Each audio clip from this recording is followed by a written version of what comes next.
Hello, everybody. Ben Rains here. I'm a stock strategist at Zacks, and I also run the Alternative Energy Innovator Service. Today, we're exploring three cheap home run stocks that play the broader AI energy boom. We're diving into Aero Copper, Energy Fuels, and Rolls-Royce. These stocks are cheap in the sense that they're trading for roughly $25 a share or less. It's also worth stressing that two of these stocks are slightly more risky, Aero Copper and Energy Fuels. It must be treated as so. Still, all three provide a chance to buy some of the companies that could be the stars of the AI-boosted energy age, where next-generation small modular reactors power essential parts of the economy, with the grid requiring massive expansion as well. AI data centers, electrification, reshoring of critical manufacturing such as semiconductors, and the broader energy needs going forward are projected to increase U.S. electricity demand by 25% by as soon as 2030 and up to 100% by 2050. So let's dive into the basic bull case for energy expansion and why investors should own copper, uranium, and next-gen nuclear energy stocks.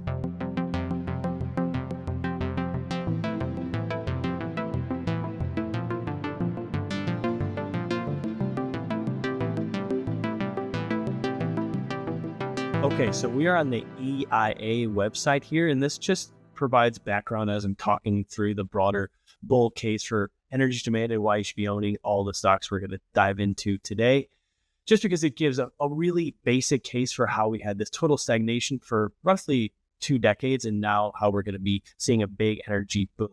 So large AI data centers consume as much electricity as mid-sized cities. This backdrop has sparked an overnight race to bring more power online as quickly as possible, because electricity generation remained roughly flat at around 4,000 to 400, like around 4,000 terawatt hours between the mid-2000s and the early 2020s. This is what we can see here on this chart.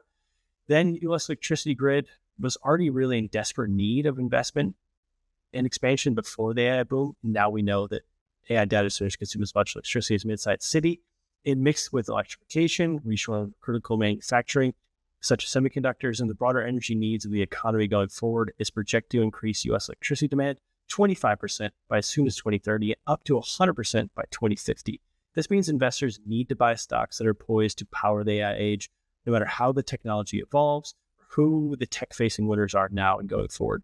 In fact, the next 10 years alone are projected to require more new electricity generation than any period in U.S. history. The bull case is simple. Big tech companies all around the world, Wall Street, and the U.S. government have way too much on the line to let a lack of power be what stops the AI age in its tracks. This is the base case for why you should be owning stocks that are exposed to the broader AI energy space. Copper and uranium are critical, and the demand is set to outstrip supply for a long time going forward. On top of that, all the hyperscalers have made deals with and invested in next-generation nuclear energy upstarts that are building small modular nuclear reactors, which are SMRs, which I'm going to refer to them like that going forward, to directly power their AI data centers, industrial manufacturing plants, small cities, and even moon bases going forward. With this in mind, the U.S. government aims to help quadruple nuclear capacity by 2050. It's also worth stressing that nuclear power is not a moonshot. It dates back to the 1950s, and it's consistently provided 20% of U.S. electricity for about the last several decades. There's also no telling how AI technologies, and more importantly, their monetization, will evolve in the coming years. This backdrop makes it more difficult to pick the AI winners. But what we do know is there won't be an AI age without bringing a lot more reliable power online as quickly as possible. So that's why we're diving into these three stocks today. Let's just dive into why copper in general matters. So copper is an excellent conductor of electricity, making it essential in wiring, power generation, transmission, electronics, telecom, infrastructure, and beyond. That's why the U.S. Department of Energy added copper to its critical minerals list in 2023. Reports also suggest that U.S. transmission capacity must double to keep up with projected growth. In the next 10 years alone are projected to require more new electricity generation than any period in U.S. history. I already mentioned that, but it's just worth stressing these points because these aren't going to change. This backdrop means that copper could be ready to enter a secular bull market, with some projections calling for global copper demand to possibly double between now and 2040. So we can see here, this is the list of critical minerals from the U.S. Energy Department. You can see copper here, and then we're going to get to uranium as well next. Now we're going to move on to Aero Copper itself. It's a Vancouver headquartered copper producer with mining operations across Brazil. It also has a gold mine, which helps it benefit from gold's long-term upside as more people and entire economies hedge against fiat currencies. All in, Arrow produces gold and copper through 3 main mines. It's also actively developing another mine in Brazil. So we can see this as a map here. And new copper mines take an average of around 16 years from discovery to production, which is why copper demand could outstrip supply for the foreseeable future. On top of that, it's a long-term growth strategy, building new mines. It's also set to really ramp up production at its existing operations. The company confirmed its 2026 copper production guidance when it reported in Q1 in early May. It's calling for consolidated copper production to climb up to 20% year over year. It also has a really sturdy balance sheet that will help it execute on its expansion efforts and capitalize on the soaring demand for copper and on top of gold. So now let's dive into a little bit more of Arrow Copper. So we can see it's a Zacks rank number 2. We're on Zacks.com right now. See all the various updates we have on Arrow Copper. So we can see we're calling for 50% revenue growth in 2026 to get up to about 1.2 billion, and then about 8% growth next year to get up to about 1.3 billion. And the bottom line is where we're really impressed with Arrow Copper and why we're going to show a second why it's a Zacks rank number 2. We're calling for about 94% adjusted earnings growth in 2026, and then on top of that, another 37% growth next year. So easily doubling its bottom line between 2025 and 2027 from $2.12 to $5.63 per share. And we can see that its earnings revisions have trended in the right direction, especially for 2027.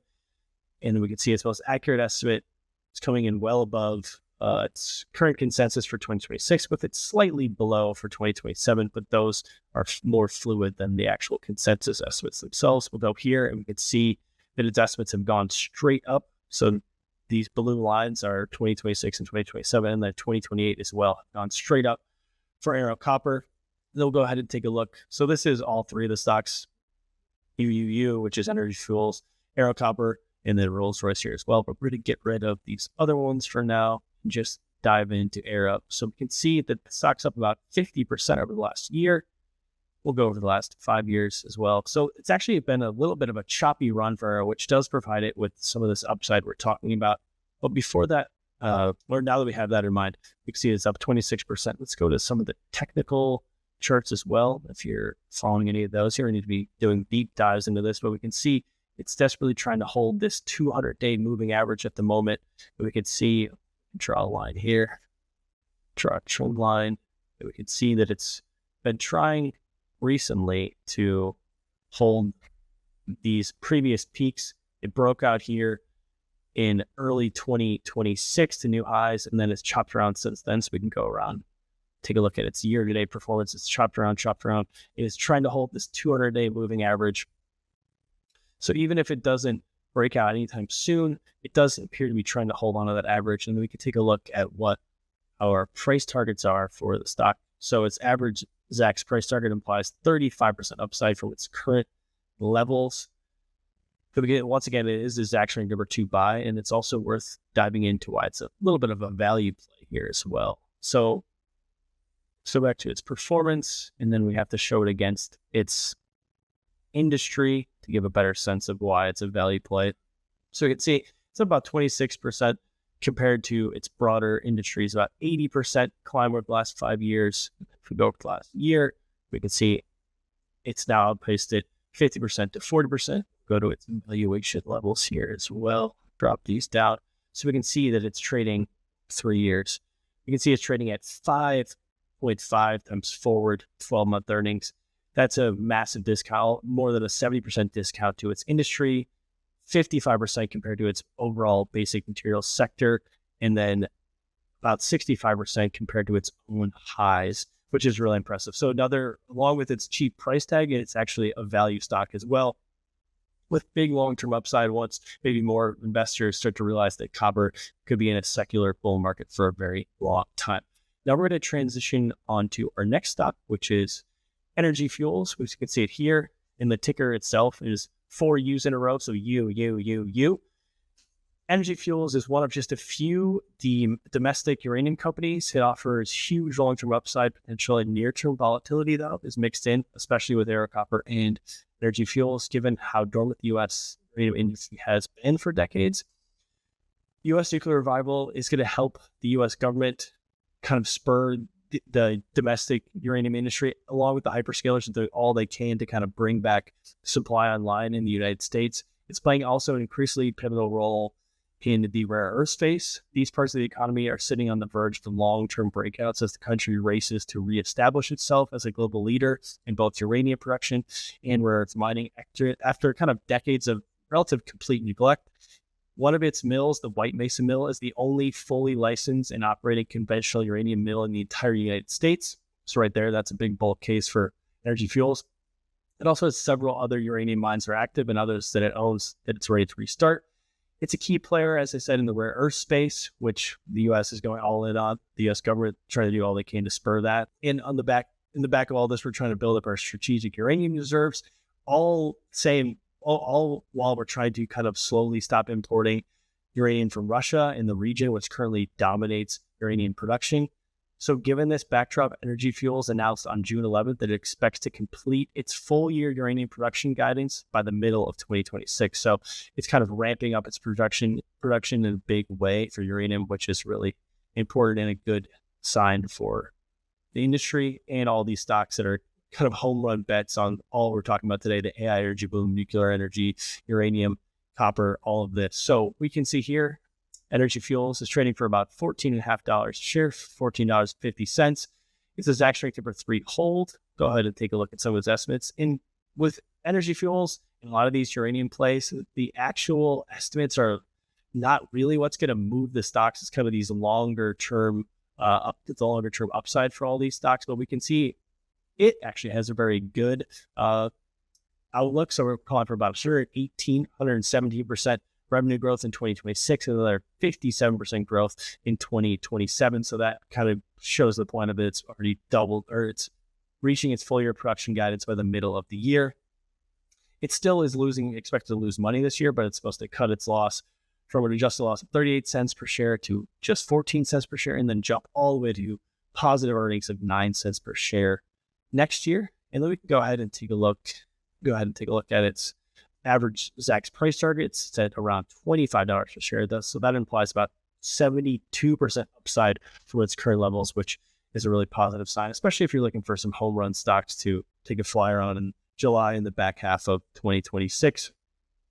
We could see that it's, as I said, its estimates have kind of been all over the place, but more recently we've seen its 2028 estimate go straight up, which is a good sign. We're going to go ahead and take a look at our ZRS system for Energy Fuels. And we're not going to look at its valuation because that's going to be really wonky since it's not turning a profit here at the moment. So we'll go ahead and take a look at its performance.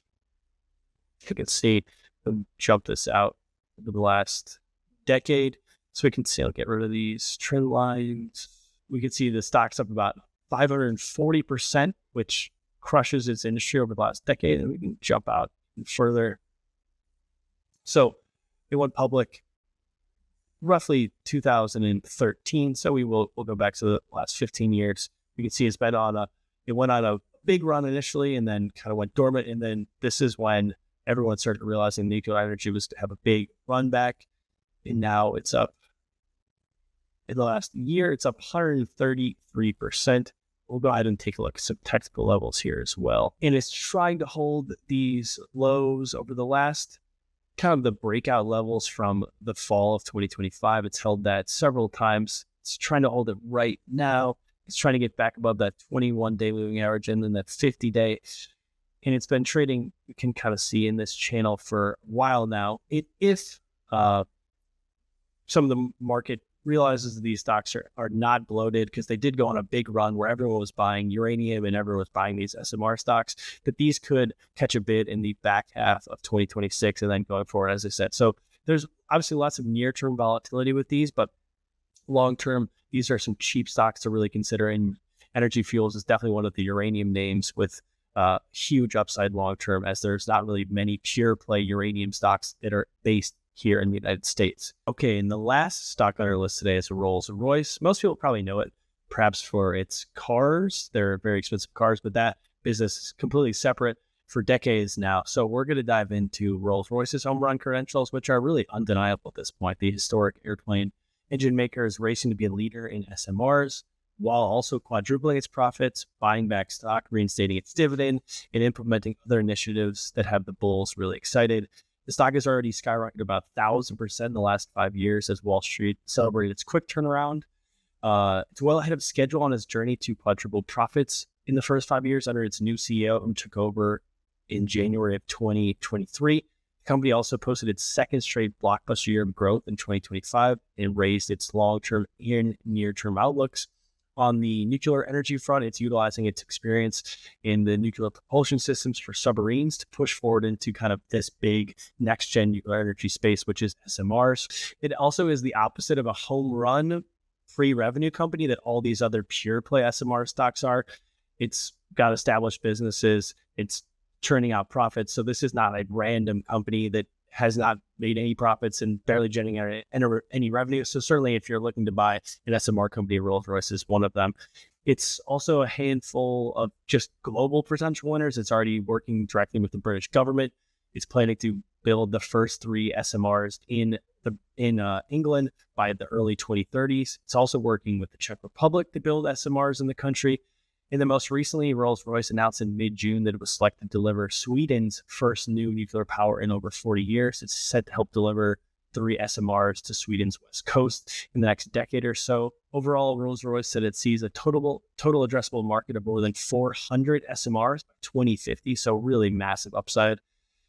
And it said it expects the SMR business to become profitable and free cash flow positive by 2030, so pretty soon. All things considered, followed by strong profit and cash flow growth after that, highlighting that long-term upside despite current capital consumption for SMR. So this is just the Rolls-Royce great website for all of its various SMR offerings, but we're going to dive right into the Zacks.com page. It's a Zacks ranked number 2 buy stock here at the moment. We'll go to its detailed estimates page as well. Take a look. So out there, offerings, Zacks.com. So we can see here, we're calling for 25% or 24% year-over-year revenue growth this year, and another 9% growth next year to go from about $28 billion to nearly $33 billion. And then at the bottom line, more impressive growth, 28%, and then another 16% growth next year in 2027. We can see that its estimates are trending upwards, helping it get that Zacks rank number 2 buy that we have here. And we can go ahead and take a look that these dotted lines are its earnings revisions just trending straight up over the last several years. So that's when its new CEO took over in 2023, helping to quadruple its profits over a 5-year stretch. So this is why Wall Street's been so high on the stock and why it's already done such a great. And this is one where we can back it out and see that the stock just took an absolute nosedive for a very long period of time. And this is when its CEO took over. So it kind of bottomed out here, and it's desperately trying to recapture its all-time highs and then hopefully push into a brand new trading range. We can see that over the last 5 years, it's up about 1,200%. Then we'll go ahead and take a look at its technical levels here for Rolls-Royce. Let's go to 1 year here. Oh, that's year to date. We'll go to 1 year. It's right now trying to break out above its early 2026 levels. It's already trading at brand new 52-week highs. Hopefully going to be able to break that out farther. We'll actually go to the last 20 years to give us a sense of how it's trying desperately to get right above this level. And once it does, it can really start to rip higher as it gets into a brand new trading range. And that does for me. Best of luck on your investing journey.